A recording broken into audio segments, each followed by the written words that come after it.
And welcome everybody to another glorious episode of the Put On Waivers NFL show. I'm your host, Dwayne Douglas, podcasting on the beautiful shores of the Pacific Ocean. Beautiful day out here in Southern California. You kids, breeze was perfect, weather was perfect, sun was perfect. And we'll see if some of these teams had a perfect draft. I don't think anybody had a perfect draft, but we'll see. We know one team who didn't, but we'll talk about that, and we'll talk about that in a little bit. Ryan Holmes is my partner here, joining us here on the Put On Waivers NFL show. Ryan, how you doing today?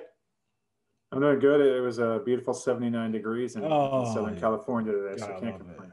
Gotta love it. Got to love it 100%. I just need to find one little thing real quick. So 855-8429-9465 is our text line. I do have some questions off that text. We have a lot of them, so I just pulled three of the best ones.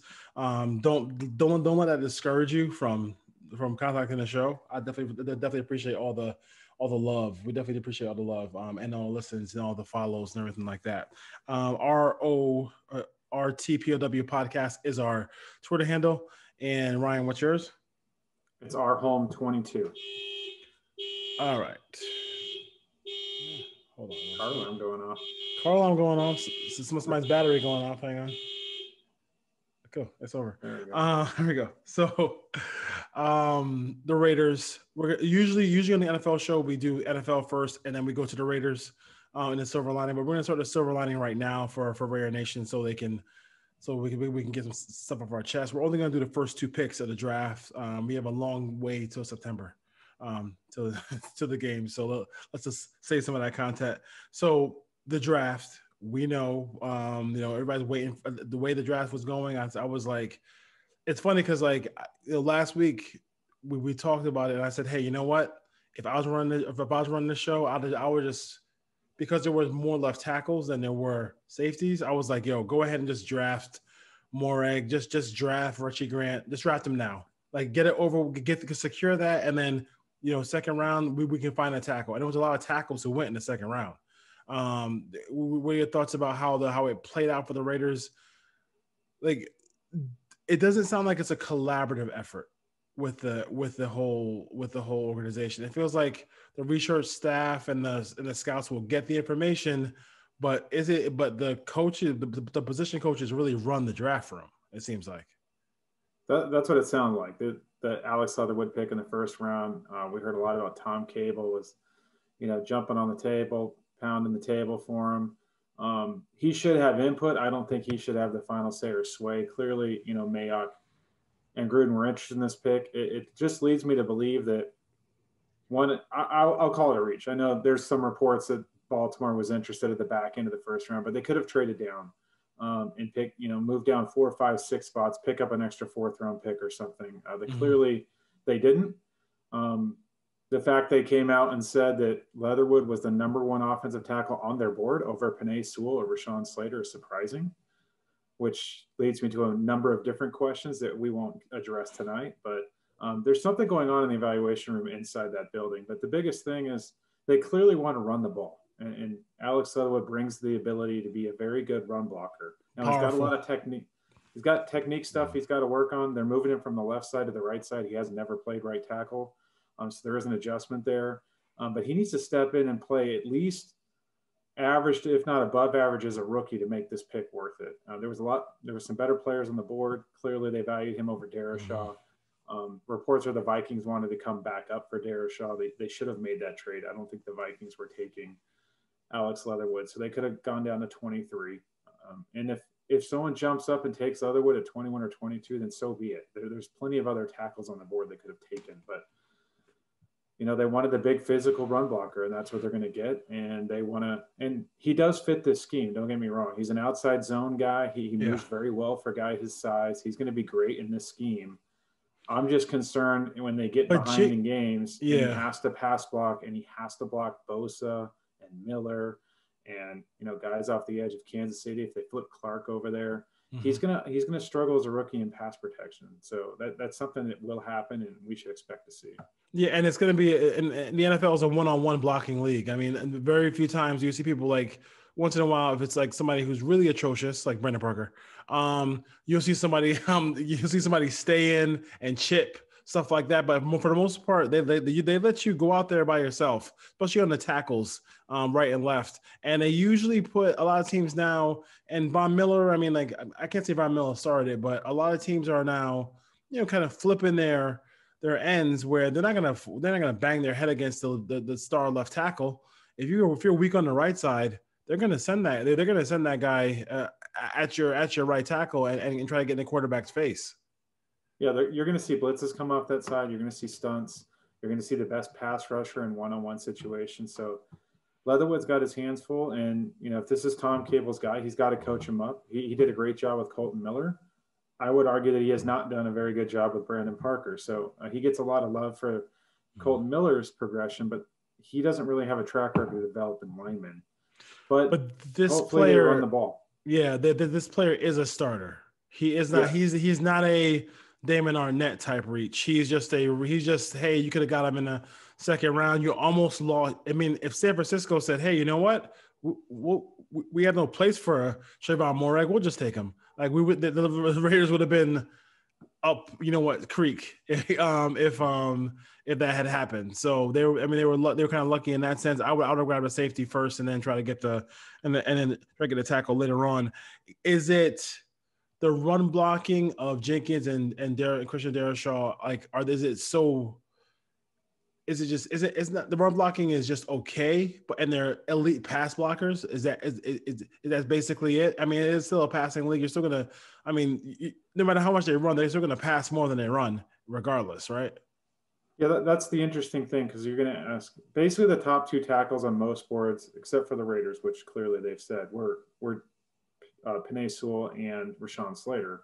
Mm-hmm. When you get 3 through 6, 3 through 7 around the league, they're probably different. The Raiders clearly value run blocking.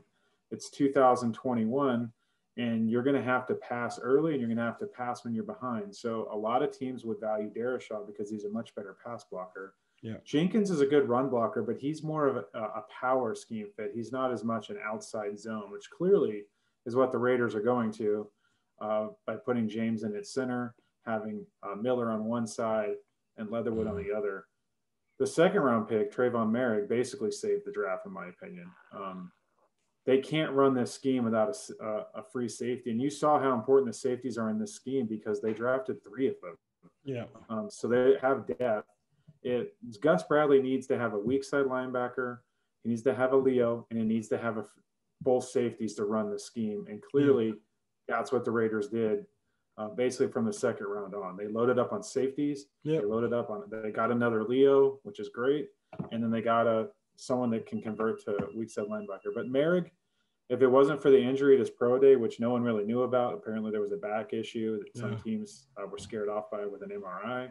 I don't think he gets out of the first round. And the minute you saw Javon Holland go to the Dolphins, which was interesting that he went first of the 3. I mean, they must have talk about your board being different, like the Raiders board being different at tackle.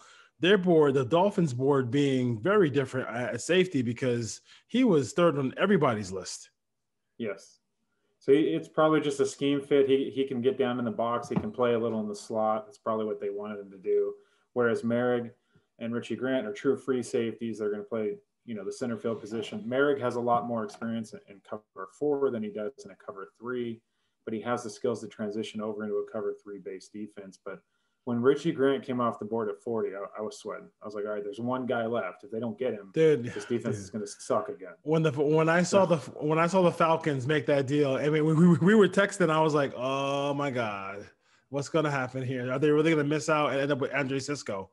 Who's going to play 2 games? He went top of the third. I want to say Minnesota Jacksonville took him at 65. So he came off the board a little earlier than he was supposed to with the knee injury too. So that drove me kind of crazy here. But as far as I feel like I don't have a problem with so just because it worked out with Colton Miller doesn't give him carte blanche to just dictate, in my opinion. I would sit down with my offensive line coach, who's a good one. I like him. I have no problem with Tom Cable. But I would say, hey, listen, it's a crazy draft. Anything can happen. It's a really good left tackle draft. Tackle draft. We need a right tackle. Give me 3 guys. Like we're going to be in position for like probably 3 guys. And then if any of those 3 guys are there, or I could trade back or whatever, then you can just be happy with that. Not that, oh, I have blinders on one guy and I'm basically going to quit if you don't draft Alex Leatherwood. I mean, and then this is not a knock on Leatherwood. Congratulations, welcome to Raider Nation. I can't get mad at these players for doing this part, because they're not drafting themselves. But like I feel like that should have been the more realistic way. Hey, listen, give me 3 guys. We'll do what we can to get one of those 3 guys. We need a right tackle anyway. Ryan, that seemed like a more sensible way of approaching it rather than just saying, hey, 1 guy, that's it. Well, apparently that's what John Gruden's done since he's come back to the Raiders, if you go look at their draft pick. So, and not to beat a dead horse, but that was Clelin Ferrell. Paul Gunther wanted a base in that could slide inside, and they were dead set on taking him at 4 if they couldn't trade down, even though there was much better players on the board. Yeah. They had blinders on with that pick. And John Gruden has left holes on this roster where you've known going in first, second round who they're going to take. We've talked about on the show. They were taking a right tackle and a free safety with the first 2 picks. No ifs, ands, or buts. They had to. They did it with Ferrell. Mm-hmm. They did it with Arnett. They did it with Ruggs. They needed a wide receiver. So they were locked in at specific positions with their first 2 picks the last 3 or 4 drafts. Now, I think when you get into 3rd round and on, it's more Mayock, the position coaches. Yes. I need this, I need that. And we can talk more about 3rd round and on, but my big thing is the coaching staff. I know what Colton Miller's turned out. They don't get the benefit of the doubt. And we can look at some of these picks they've taken. Clearly, Ferrell hasn't panned out to what the draft status of the number 4 pick is. Arnett hasn't panned out. Ruggs last year didn't pan out as of yet. Now we'll give him the benefit of the doubt, but when you start looking at the 2nd round picks John Gruden's made, PJ Hall didn't pan out. Let's look at 2018. Isn't the only guy left is Colton Miller on Tuesday? And Parker. That's it. And Parker didn't pan out. And Parker is just there because he's just there. He's Tom Cable's pet, so he's still there. They're trying to develop him. Just like Gruden has Peterman as his pet. Yeah. So they're locked in at specific positions, the first 2 picks. Yeah. And I can go through the whole list of guys that in the 3 or 4 years John Gruden's been back that haven't panned out. So I'm not giving them the benefit of the doubt until Alex Leatherwood lines up and he plays at an average to above average level as a rookie. Otherwise, it was a reach. And we got to look 5 years down the road at what's going to happen to the guys that were picked after him. Is Christian Darrisaw going to turn out to be a better player? Is Tevin Jenkins a better player? If they are, then Eckenberg. There was plenty of tackles if they traded down and lost out on Leatherwood that they could have taken. I thought too, like Spencer Brown, like you brought up Spencer Brown on the show. When I saw him, I believe he got drafted by the Bills, correct? Yeah, 93rd overall. I went to Buffalo. He is massive. Like when he stood up in that room, I was like, my goodness. It was like you needed like the roof to like raise up just to keep his head from hitting the ceiling. That guy is a monster. Yeah, I wouldn't have had no problem if they double dipped in the 3rd round and took him because they need to have someone to challenge Parker. Yeah, and we'll talk about the 3rd round, 4th round next week. But like I did think that he would double dip. I thought they would grab one. I think they would grab one more just to push Parker out of get Parker out of here. Like, come on, stop playing games. Get him out of here. And then maybe like if Denzel Good doesn't play great, they have a young person, they have a young guy who's ready to come right in. That's what I thought they would do with double dip. But I said before this draft, I said on the Cover 3D Raider podcast, I said it on this podcast, this draft had to be about Tom Cable and Gus Bradley, and for the most part, it was. For the most part, I thought maybe when the running back from Carolina was slipping, I was like, Gruden might do something here, and then cut the Jalen Richard, but I guess that didn't happen. He loves Jalen Richard. That's not going to happen, I guess. And one other quick point on Leatherwood. Yeah, go ahead. He's a rookie. They're going to leave him one-on-one. I fully expect John Gruden is going to have Kenyon Drake in the backfield on 3rd downs, and he will not be pass protecting. He will be running routes out of the backfield. So Leatherwood's going to have big shoes to fill this year. Yeah, I mean, he just is. And listen, I mean, it's gonna have to happen. It's gonna have to happen this year, no question about it. But I do think that he'll have good coaching. He does have. I don't want Raider Nation to feel like we feel like we drafted Brandon Parker in the first round. It's just that, as far as the value goes, I don't think Minnesota was coming up to take him. They were coming up to take somebody else, and it just made sense. It just made sense to kind of trade back a little bit, because I think when Mayock is talking about the one team who needed a safety who wanted to come up, I don't think it was for Alex Leatherwood. If you ask me, would you rather? He's the best fit scheme wise. Yeah. Overall, is he a better player than the other guys? I don't know. So yeah. Hopefully he plays well within the scheme. But I think there was better players on the board. Would you rather have power if you had eliteness in either run or pass blocking? You'd obviously take pass blocking. I would much rather in 2021 have an elite pass blocker than a run blocker. Yeah, we'll see what happens there. I can't even tell you the last time. And listen, Trevon Moehrig has not played a single down for the Raiders yet, but I think about like Anthony Dorsett. I can think about all these horrible Stuart Swigert. I can think of Marquez Pope. Yes. I got to go back to like Eddie Anderson or Derek Hoskins. Or exactly. There's been some McElroy. It's been a long. There's some really bad, and like the thing I really I try to give Paul Gunther the benefit of the doubt, right? When he first came to the Raiders, and now he's gone and he's like. He's with Minnesota, and like he's part of that best friends group. Like, oh, I'm best friends with Zimmer, so he gives me a job. Same thing with Patricia, who's like assistant to Belichick. And you see him on camera, assistant to Belichick, secretary to Belichick. I just feel like for Moehrig comes in, almost didn't get him, but they did. But I give him credit for actually getting him. They desperately needed a guy to just be that. And then you look at Gus Bradley's history, he likes the rookie free safety. So he can just like, he and Mills can just drill him and have him do whatever they want him to do. The guy's a good player. He has hands. He can cover. He can do a lot of really nice things. What are your thoughts about, you and I are both in that Richie Grant fan club, but I'm definitely 100% okay with getting the consolation prize, if you will, and he's not really a consolation prize, but Trevon Moehrig out of TCU. And Moehrig for me was 1A and 1B. He was probably 1B. It was really close. I have no issues with Trevon Moehrig as a Raider. Yes, I think he's going to step in from day one. He's going to be, like we just mentioned, some free safeties, probably the best free safety they've had in 15, 20 years. Oh, gosh. As far as ability to cover and his ability to recognize routes and to be able to switch off defenders in a cover four. He played a lot of cover fours quarters at TCU. So he's going to have to transition. He hasn't played a lot of single high, but he should be able to do that. So for like, what's the biggest difference between playing free safety in a cover four than a cover three? So in a cover three, he's basically got the middle of the field. So he's going to play the deep middle. The corners have the outside. So he's got all the routes that are coming towards the middle of the field. He has to have depth and range. So he's got to get out on some of those go routes, some corner and post routes. When he's in a cover four, he's basically playing man.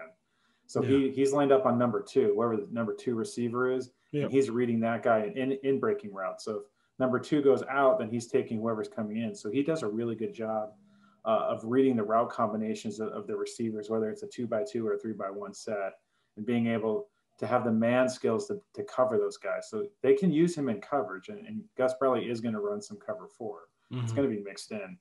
It's just different responsibilities. Yeah. Cover three, it's more about range and being able to get depth, in which he didn't really do a lot of in college, whereas Richie Grant did. He played primarily as a single high safety in college. So that was kind of the tiebreaker for me. Richie Grant had more experience in the style of defense, but I'm not worried about it. Moehrig has the skill set. He could play. Clearly they need that position, so they went out behind him. And I think Gillespie's more of a guy that's going to back up the strong side just because of the lack of ball skills that he has. But he's a physical guy. Yeah. But Moehrig's a good player. Yes, yeah, listen, the hands, the coverage.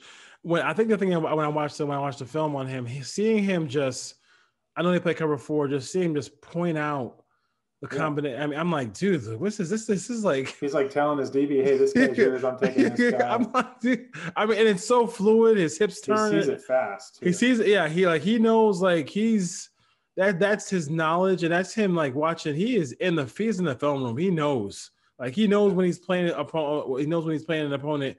Like as soon as they line up, oh yeah, okay, I know where the ball's going. Like and then that's pretty impressive for a young man to be able to be that actively pointing out to teammates where to be. I was really impressed with his ability. The more and more I looked at it, and as like I said, it just makes all sense in the world. It just needed to happen. I mean, he was, of course, now he's the number one guy on the Raiders. I mean, who knows if Richie Grant was there, I'd probably take Richie Grant too. I think he's going to be a fine player for the Falcons down there in ATL. But this was a very important draft pick for the Raiders. I mean, this is a guy who could. I'm not going to put out defensive player of the year, but I'm just saying like he's probably one of the guys who can just come in, start, do a really good job. If he can get through the 17 games, then you can see a long future for him at the position. I don't think I'm hoping that he's going to be good. I thought I can expect him to be good.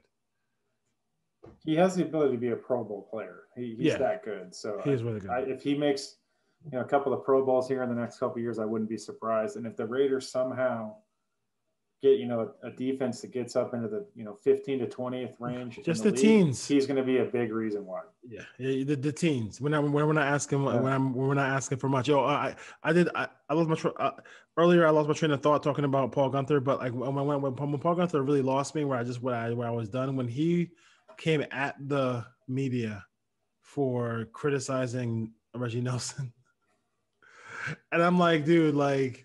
If you were gonna sit there and defend Reggie Nelson, dude, like I can't. I can't take you seriously as a defensive coach, and obviously we could not take him seriously as a defensive coach as far as that went. So first round, Leatherwood. Second round, Moehrig. We can just close our eyes and pretend they flip flopped it and did it the other way, and then it'll work out. A couple of things.